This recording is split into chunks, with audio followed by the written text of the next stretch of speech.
आज मैं आपके सामने लेकर आई हूँ टॉपिक पेनी स्टॉक्स। अगर मैं बात करूँ किसी भी इन्वेस्टर की, एक इन्वेस्टर क्या अर्न करना चाहता है, return, and for earning return he should always focus on long term investment. Okay, but उसके लिए प्रॉपर एलोकेशन होना बहुत जरूरी है। As you know about the term diversification, that don't put all eggs in the same basket. So आज मैं जो topic लेकर आई हूँ पेनी स्टॉक्स का। What do you mean by penny stocks? क्या वो चिल्लर हैं कि अगर कुछ चिल्लर मैंने इन्वेस्ट करे and suppose the next day it is rises to some rupee terms like 1 or 2 rupees and you are earning a good amount of money? No, we have to understand this concept in a very comprehensive manner. So अगर कोई market आपको लग रहा है bullish run कर रही है तो वो स्टॉक्स ऑफ कोर्स अच्छा परफॉर्म करेगा। If I am talking about the penny stocks, even though उसके फंडामेंटल स्ट्रॉन्ग नहीं है। अभी फंडामेंटल स्ट्रॉन्ग की बात क्या हम कहें, फंडामेंटल स्ट्रॉन्ग नहीं है, ये मैं इसके बारे में बात ना करूंगी। The main question is what are penny stocks? So you can see from here what is the vision of the company or an investor, long term investment, proper allocation. Proper allocation का मतलब क्या है, कितना आप penny stocks में डालोगे, okay, और कितना आप फंडामेंटली स्ट्रॉन्ग स्टॉक्स में डाल रहे हो। Okay, as I have told you कि अगर बुलिश फेज में मार्केट है तो पेनी स्टॉक्स परफॉर्म अच्छा करेगा, इवन इफ अगर वो फंडामेंटली स्ट्रॉन्ग नहीं है। But of course it will take time. ऐसा नहीं है कि आज आपने कुछ खरीदा और कल वो हो जाए। So the main question is what are penny stocks? So penny stocks basically depends on two factors. First is price wise and the value wise. Price wise means कि आपका जो प्राइस है वो स्टॉक का क्या होना चाहिए, 10 या 10 से नीचे जब आप इन्वेस्ट कर रहे हो। Okay, and value wise means that you should take into account the market cap. Okay, so market cap are 3 categories, large cap, mid cap and small cap. अगर मैं पेनी स्टॉक्स की बात करती हूँ तो that basically belong to small cap companies. अब मैंने आपको दो फैक्टर्स बताए। प्राइस वाइज क्या बताया, suppose if I am taking a company, any company like Vodafone. Okay, so Vodafone का अगर मैं देखूं कि उसका प्राइस जो है वो 10 से नीचे तो है। Okay, I am giving an hypothetical example, but अगर मैं वैल्यू वाइज कंपेयर करूं तो उसका मार्केट कैप जो है वो लार्ज कैप कैटेगरी में आता है, तो ये पेनी स्टॉक की कैटेगरी में नहीं आएगा। पेनी स्टॉक के लिए आपके दोनों फैक्टर्स फुलफिल होने चाहिए, प्राइस वाइज भी एंड वैल्यू वाइज भी।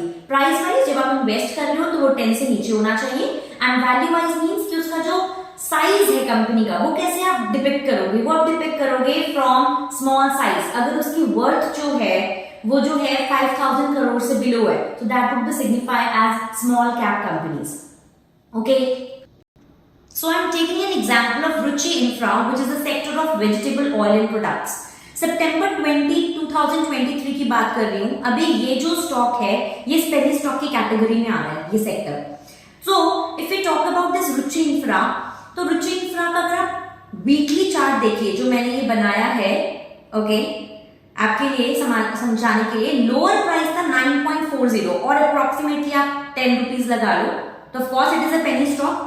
तो अगर जिस बंदे ने उसमें इन्वेस्ट किया होगा तो हाई विद इन 1 वीक कितना गया, ये 11.65 रुपीज।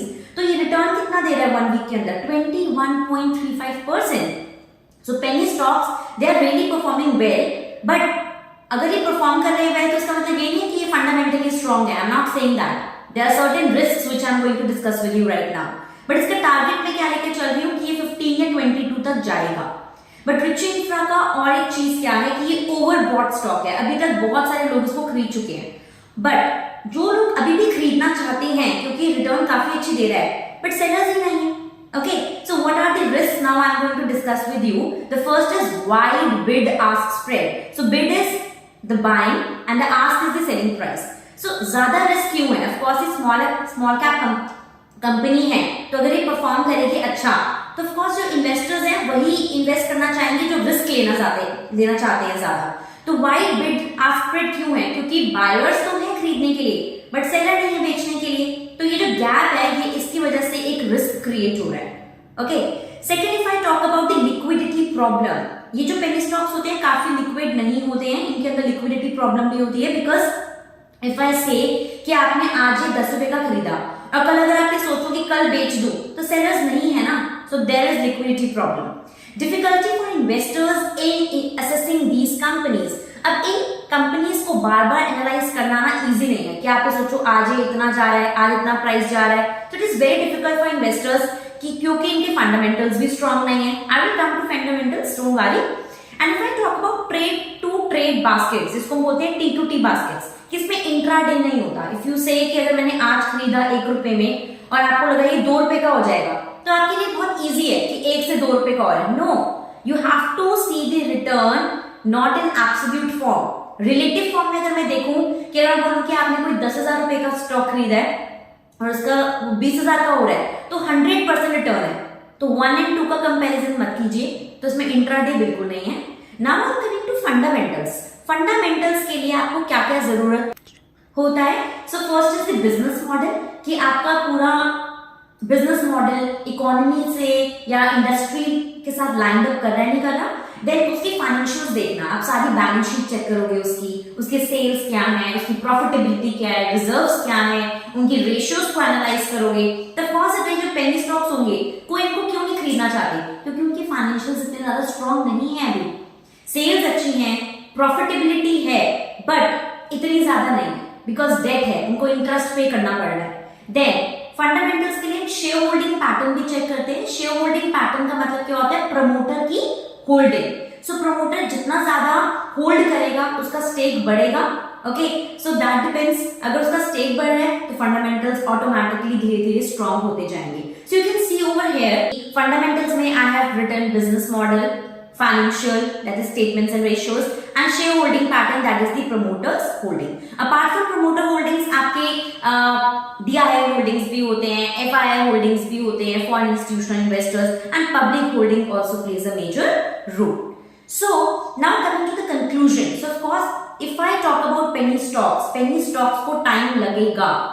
आप ये कहो कि कहीं मैंने देखा कि इसको ना बोला जाता है स्पेक्यूलेटिव इन्वेस्टमेंट. अब आप कहोगे स्पेक्यूलेटिव इन्वेस्टमेंट तो शॉर्ट टर्म होती है, but speculative investment short term का मतलब ये नहीं है कि जैसे मैंने आपको बताया कि आज आपने किया और कल हो गया. नो, पेनी स्टॉक्स में take time.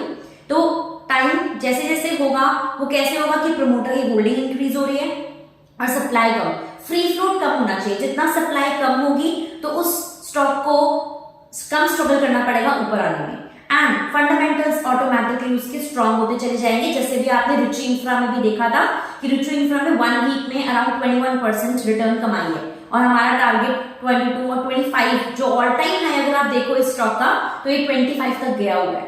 Okay, so though it is a penny stock. So अगर आप इन्वेस्टमेंट करना चाहते हो पेनी स्टॉक्स में तो ऑफकोर्स आपको गुड रिटर्न्स मिल भी सकती हैं और नहीं भी मिल सकती. बट मैं आपको एक सजेशन देना चाहूंगी कि अगर आप ये बोले कि पेनी स्टॉक्स में कब इन्वेस्ट करना चाहिए, कैसे इन्वेस्ट करना चाहिए, तो आपके पास एक कुछ पार्टी फंड होता है ना, आप पार्टीज के लिए सेव करते हो extra money. So you can invest in these penny stocks और आप फंडामेंटली स्ट्रॉन्ग स्टॉक्स में तो इन्वेस्ट कर ही रहे हो. अगर आप इसमें लूज करोगे भी तब भी आपके फंडामेंटली स्ट्रॉन्ग स्टॉक्स जो हैं उसको ओवरटेक करेंगे और आपका जो पोर्टफोलियो है वो स्ट्रॉन्ग पोर्टफोलियो रहेगा. So that's all for today. Please do like and subscribe my channel, and for any queries you can comment and please share my videos and share your ideas too. Thank you.